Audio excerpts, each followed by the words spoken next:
नाशिकमधील एका हँडरायटिंग क्लासेसच्या संचालिका आणि एका सामाजिक संस्थेच्या सेक्रेटरी पूजा गायधणी यांनी त्या करत असलेल्या कार्याबद्दल आणि त्यांच्या जीवनाबद्दल खास मुलाखतीतून संवाद साधलाय. त्याचप्रमाणे नवरात्र उत्सव आणि त्याचं महत्त्व हे देखील या निमित्ताने त्यांनी गप्पांच्या माध्यमातून सांगितलंय. बघूया खास मुलाखत.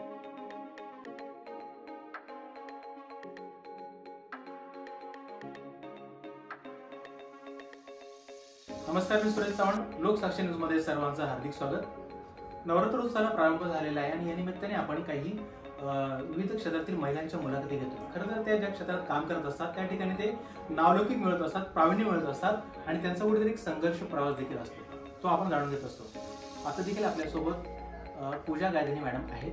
खरं तर त्या एका हँडरायटिंग क्लासेसच्या संचालिका आहेत. नवे एका संस्थेच्या एका फाउंडेशनच्या त्या सेक्रेटरी म्हणून देखील काम करतात. बऱ्याचशा गोष्टी आपण जाणून घेतोय. सर्वात आधी मॅडम आपलं या कार्यक्रमामध्ये स्वागत आहे. आपण चर्चेकडे येऊया, पण त्याच्या आधी मला थोडंसं तुमच्या आधीच्या एका प्रवासाकडे ऐकायला आवडेल. कसं होतं प्रवास?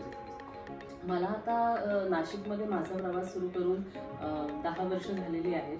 मी मूळची मुंबईची आणि लग्न झाल्यानंतर नाशिकला आले. त्यानंतर एखादं वर्ष नाशिकमध्ये सेटल होण्यात गेलं, कारण मुंबई आणि नाशिक हा प्रवास तसा सोपा नव्हता माझ्यासाठी. कारण मुंबईचं आयुष्य हे इतकं सुपर फास्ट आहे, म्हणजे जे घड्याळाच्या काट्यावर आणि रेल्वेच्या रुळांवरती चालत असतं.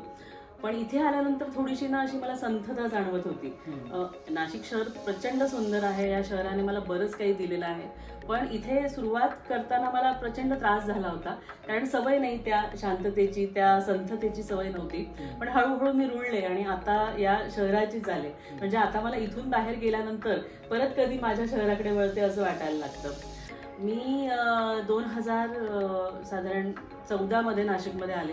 त्याच्यानंतर 2015 ते 16 या दरम्यान मी माझ्या अबीर क्रिएशन्स नावाचे क्लासेस इथे सुरू केले, ज्या क्लासेसमध्ये मी हस्ताक्षर सुधारणा आणि मुख्यत्वे कॅलिग्राफी, म्हणजे ज्याला सुलेखन कला असं म्हणतात, त्या सुलेखन कलेचे क्लासेस सुरू केले.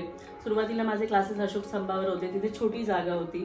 त्या छोट्या जागेकडून वळत वळत वळत मग मी प्रसाद सर्कलपर्यंत आले. तिथे मी आता एक मोठी जागा घेतलेली आहे आणि तिथे माझे हस्ताक्षर सुधारणा, कॅलिग्राफी म्हणजे सुलेखन कला आणि चित्रकला याचे क्लासेस चालतात. त्यामुळे माझा प्रवास हळूहळू का होईना पण प्रगतीकडे आहे आणि मला या शहराने भरपूर काही दिलं आहे. त्यामुळे मला त्याचा खूप आनंद आहे. सुरुवातीला खूप संघर्ष केलाय, पण आता खूप छान वाटतंय. कुठेतरी हा प्रवास होतो, पण तुमची जी आत्मीयता आहे आपल्या शहराबद्दल किंवा आपण जिथे वास्तव्य करतो ती फार महत्वाची आणि ते असणं खूप गरजेचं आहे. आपल्याला थोडंसं आपल्या हँडरायटिंगकडे येतो आपण. खरं तर खूप गरज आहे ती, आणि ते क्लासेस फार कमी नाशिकमध्ये बघायला गेले तर. साधारण कशाबद्दल काम करतात?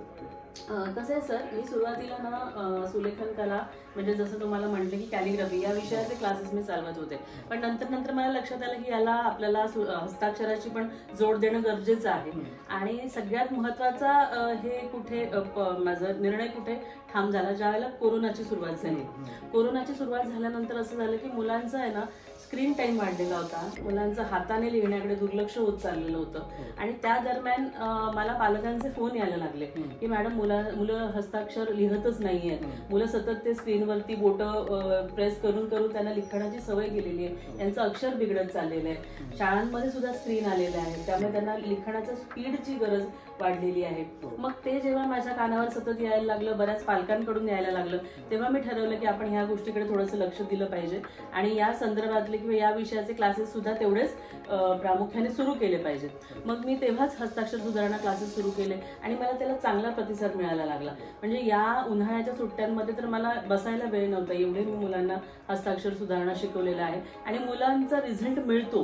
कसं आहे, आपण आपल्या लहानपणी कुठे हस्ताक्षर सुधारण्याचे क्लासेस लावलेत, त्याच्यासाठी ना काही नियम असतात. त्या नियमांमधून आपण गेलो की सातत्याने लिहिणं, उंची रुंदी याचा समन्वय साधून लिहिणं, हे सगळं झालं की आपल्याला अक्षर सुधारता येतं. आणि सगळ्यात महत्वाचं म्हणजे सातत्य आणि सराव, या दोन गोष्टी कुठल्याही गोष्टीसाठी गरजेच्या असतात, ज्या आपल्याला या आपल्या हस्तलेखनाच्या महत्वाच्या नियमामध्ये पाळाव्या लागतात. ते केलं की मुलांचं अक्षर नक्कीच सुधारतं. त्यामुळे आणि सुलेखन कला ही अशी आहे ना की जी मुलं सुलेखन शिकतात ना त्यांचं अक्षर सुद्धा चांगलं होतं. कारण कसं आहे, मुळात ही कला आपल्याला ना मेडिटेशन देते. कारण त्याचा सराव जो सातत्याने करणं आहे, एक रेष किंवा जी उभी किंवा आडवी रेष सातत्याने एका वहीवर काढणं हेच एक मेडिटेशन आहे. त्यामुळे मुलांना शिस्तही लागते आणि अक्षरही सुधारतं. मला तेच विचारायचं होतं. खरं तर आपण सोशल मीडिया आणि बाकीचं आता इतकं हे झालेलं की लिहिणंच मनुष्य विसरून गेलेलं आणि कुठेतरी त्या माध्यमातून तुमचा एक प्रयत्न आहे आणि तो त्याच्या पलीकडच्या काही गोष्टी ज्या आहेत तुम्ही सांगितल्या त्या देत असतात. किती गरजेचं आहेत मॅडम ते? कारण आता सोशल मीडिया हे सगळं करतो पण हे पण आवश्यक आहे सर. कसं माहितीये का, तुम्ही जेव्हा हाताने लिहिता ना तर हाताने लिहिताना तुमचे फाईन मोटर्स डेव्हलप होत असतात. तुम्ही लिहायला सुरुवात करताना तेव्हा तुमचा मेंदू ऍक्टिव्ह होत असतो. तो मेंदू तुम्हाला काय लिहायचंय, कसं लिहायचंय याच्या सगळ्या कमांड्स पोहोचवत असतो तुमच्या हातापर्यंत. जर तुम्ही यालाच काम म्हणजे म्हणतो ना आपण ज्याला निकामं करून ठेवलंय, लिखाण याच विषयाला जर निकामं करून ठेवलंय तर तुमचं ब्रेन ऍक्टिव्ह कसं राहणार? तर ते महत्वाचं गरजेचं आहे. तुमच्या पूर्ण शारीरिक आरोग्यासाठी तुमचा मेंदू चांगला असणं गरजेचं आहे. त्यामुळे लिखाणही असणं गरजेचं आहे. जेवढं लिखाण कराल, जेवढं वाचाल तेवढा मेंदू समृद्ध राहील तुमचा आणि त्याने आरोग्यही चांगलं राहील तुमचं. उत्तम आरोग्यासाठी तर बेस्ट असं ऑप्शन आहे ते. नक्कीच. आपल्याला कित्तावही गिरवायला लावायचे, शुद्ध लेखन लिहायला लावायचे 5-5 ओळींचं पूर्वीच्या काळात. आताच मुलं तसं नाही करत. ते करणं हा एक व्यायामच होता, हस्ताक्षर सुधारण्यासाठी सुद्धा आणि मेंदूसाठी सुद्धा. साधारण आपले क्लासेस कसे असतात आणि समजा ऍडमिशन आपल्या संपूर्ण नाशिक भरातनं पण आपण आपल्याकडे येत असतील? हा, नाशिक म्हणजे नाशिकच्या बाहेरूनही. म्हणजे आता मी नाशिकमध्ये जवळजवळ एक 10 ते 15 विद्यार्थी बाहेरचे शिकवलेले आहेत. म्हणजे सिंगापूर पासून सुद्धा लोक आलेली आहेत. त्याच्यानंतर मी चित्रकला आणि आर्टिस्ट आहे असं म्हटलं तुम्हाला. त्यामुळे माझं ऑनलाईन क्लासेस पण चालतात. मी ऑनलाईन सुद्धा शिकवते. ऑनलाईन मध्ये मी US पर्यंत शिकवलंय, रशियापर्यंत शिकवलंय. मी रशियामधल्या 80 लोकांना आता वारली चित्रकला शिकवली आणि त्यांनी इतका सुंदर प्रतिसाद दिला ना, म्हणजे आपल्याला असं वाटतं ना की काय म्हणजे ती वारली चित्रकला, त्रिकोण चौकोन काढले की झाले. पण त्याच्या मागचा अभ्यास आणि इतिहास खूप मोठा आहे आणि आपल्यापेक्षा त्यांचा अभ्यास जास्त आहे याचं मला खूपच अप्रूप वाटलं त्यांना शिकवताना. आणि त्यांनी खूपच सुंदर काम केलेलं आहे. तुम्ही जर माझ्या कधी फेसबुक वॉलवर चेक केलं तर मी त्यांना ते शिकवलेलं काम, त्यांनी केलेली कॅलिग्राफी हे सगळं तुम्हाला तिथे बघायला मिळेल. खूपच सुंदर काम केलंय त्यांनी. आणि ऑनलाईन ऑफलाईन हे दोन्ही क्लासेस चालतातच माझे. ऑफलाईन क्लास हे प्रसाद सर्कलला होतात, ज्याच्यामध्ये काही बॅचेस सकाळच्या आहेत, काही संध्याकाळच्या आहेत आणि 1-1 महिन्याच्या त्या बॅचेस असतात बेसिक कोर्सच्या. याच्यामध्ये काही वयोगटाचं काही आहे का? कारण असे बरेचसे असतात की त्यांनाही कुठेतरी वाटतं की बाबा आपण आता ठीक आहे, मोठे जरी आहोत तरी आपल्या गरज आहे. एक 10 वर्षापासून पुढे कोणीही कॅलिग्राफी शिकू शकतं आणि हस्ताक्षर सुधारण्यासाठी सुद्धा 8 वर्षापासून पुढे कोणीही येऊ शकतं. त्यापेक्षा खूप लहान मुलांना मी फोर्स करू देत नाही हस्ताक्षर सुधारण्यासाठी, कारण कसं त्यांचं एक वैयक्तिक काहीतरी अक्षराचं वळण असतं. ते डेव्हलप झाल्याशिवाय आपण त्यांना सुधारण्याच्या मागे लागू नये असं मला वाटतं. आता येणार आपल्या फाउंडेशनकडे. खरं तर त्या माध्यमातून आपण सामाजिक क्षेत्रात काम करत असतात. कसं? नक्कीच. फाउंडेशन म्हणजे आता सध्या मी फाउंडेशनच्या आधारात काम करते. पण याच्या आधी मी बऱ्याचशा आदिवासी पाड्यांवरती हस्ताक्षर सुधारण्याचे वर्ग घेतलेले आहेत, मोफत वर्ग घेतलेले आहेत. काही संस्थांमध्ये आम्ही जाऊन त्यांच्या भिंती रंगवून गेलेल्या आहेत. त्याच्यानंतर तिथल्या मुलांना दिवाळीमध्ये कंदील करायला शिकवणं, तिथल्या मुलांना दिवे करायला शिकवणं, अशा वेगवेगळ्या प्रकारचे उपक्रम आम्ही याच्यापूर्वी राबवत होतो. पण आता आमच्याकडे एका संस्थेचा आधार आहे, त्यामुळे मग त्याच्या अंडर आम्ही बऱ्याचशा गोष्टी करतो की त्यांच्यासाठी काही वस्तू वाटप करणं, त्यांना ज्या वस्तूंची गरज आहे, शिक्षण असेल तर शिक्षण, अन्न असेल तर अन्न, तर त्याप्रमाणे आपण त्यांना त्या गोष्टी पुरवठा करत असतो. आम्ही सगळ्या गोष्टी करत असताना खरं तर एक संसार कोकणचे सांभाळून आपल्याला सगळं करावं लागतं आणि त्या जबाबदाऱ्या पार पाडण्यासाठी घरच्यांचं योगदान खूप महत्त्वाचं. अगदी म्हणजे हे तर हा खूप मुख्य प्रश्न आहे याच्यातला.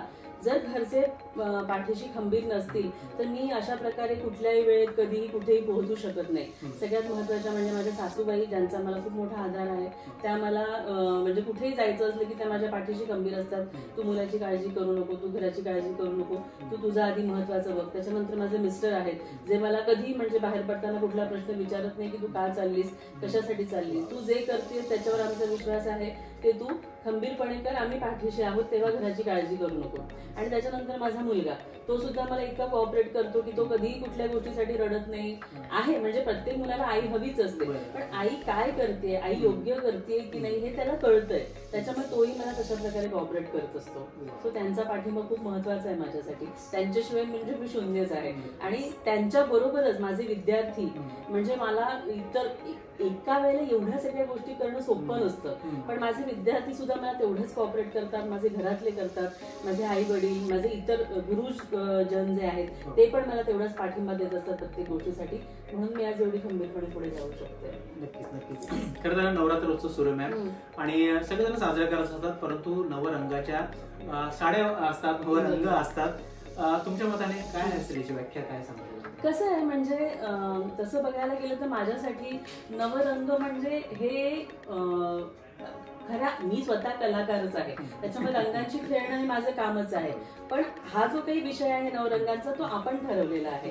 तो काही आपल्याला देवाने सांगितलं नाही की तुम्ही हा रंग घाला, तो रंग घाला. आपण आपल्या उत्साहासाठी आणि आनंदासाठी रंग वापरत असतो. पण या रंगांचे खरे अर्थ समजून घेऊन जर आपण त्यांची व्याख्या समजून त्याप्रमाणे जर हे केलं, आपल्या आयुष्यामध्ये बदल केले तर खूप महत्वाचं आहे. प्रत्येक रंगाला एक अर्थ आहे, त्या रंगाप्रमाणे जर तुम्ही त्याची पूजा केली तर तुम्हाला आयुष्यात खूप पुढे जाता येईल. नक्कीच. खरं ती व्याख्या आहे ती समजून घेणं आपल्याला गरजेचं आहे, तेव्हा पुढे त्याचा अर्थ कळून आपण काहीतरी करू शकतो. मात्र नक्की मॅम कसं असतं की आपण जेव्हा कुठल्या कार्याला सुरुवात करत असतो, मग ते सामाजिक असेल किंवा आपल्या स्वतंत्र क्लासेस असेल किंवा अजून काय, एक विजन ठरत जातं आपलं, किंवा अजून डेव्हलपमेंट काय करू शकतो, काय तुमचं अजून विजन पुढे आहे?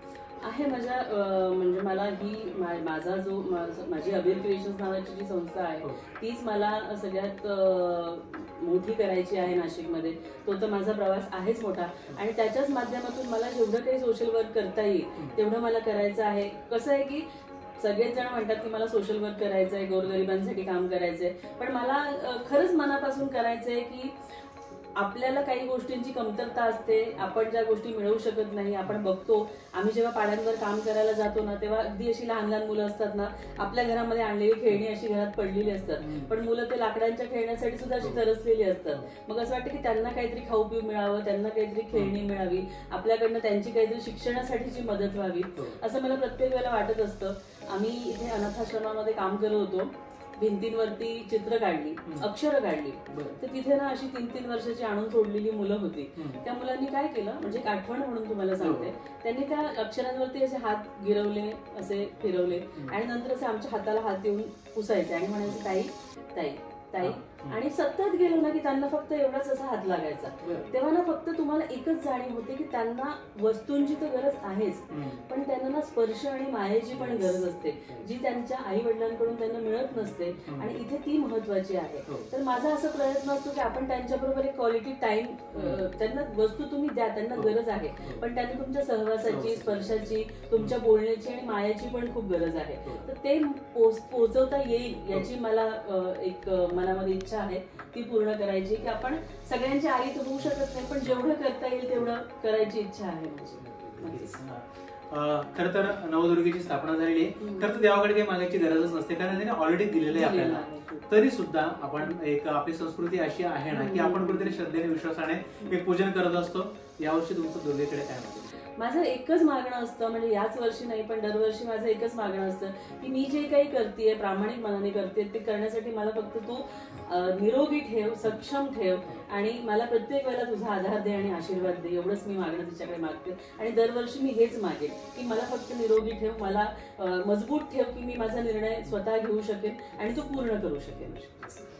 जाता प्रेक्षकांसाठी जर कोणाला क्लासेस जॉईन करायचे असतील किंवा अजून तुमच्याकडे जर काही मदत आवश्यक असेल, संस्थेच्या माध्यमातून तुम्ही काम करतात सामाजिक क्षेत्रामध्ये, तर आपला पेज असेल, आयडी असेल किंवा कॉन्टॅक्ट नंबर असेल, तो जर सांगितलं तर संपर्क साधता येईल. येस. माझं नाव आहे पूजा निलेश गायधनी आणि माझं इन्स्टा पेज आहे केतकी पूजा या नावाने इन्स्टा पेज आहे, त्याच्यावर तुम्ही मला फॉलो करू शकता. आणि अबीर क्रिएशन्स नावाची माझी संस्था आहे, तुम्ही गुगलवरती सर्च केल्यानंतर तुम्हाला नक्की सापडेल आणि माझा नंबर तुम्हाला याच्यामध्ये मिळेलच व्हिडिओमध्ये.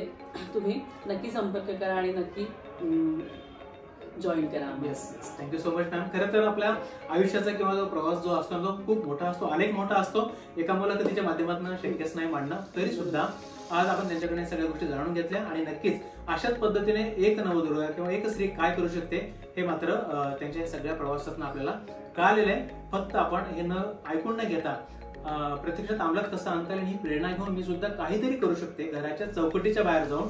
आणि जसं एक समाज सेवक म्हणून जर बघायला गेलं, समाजसेविका म्हणून जर बघायला गेलं, तर समाजाने मला काय दिलं, देशाने मला काय दिलं, यापेक्षा मी देशाला, मी समाजाला काय द्यायला लागतो ही भावना जर रुजली ना, तर नक्कीच ही कार्य सुद्धा सहज घडत असतात. आणि हे आपण करायला पाहिजे.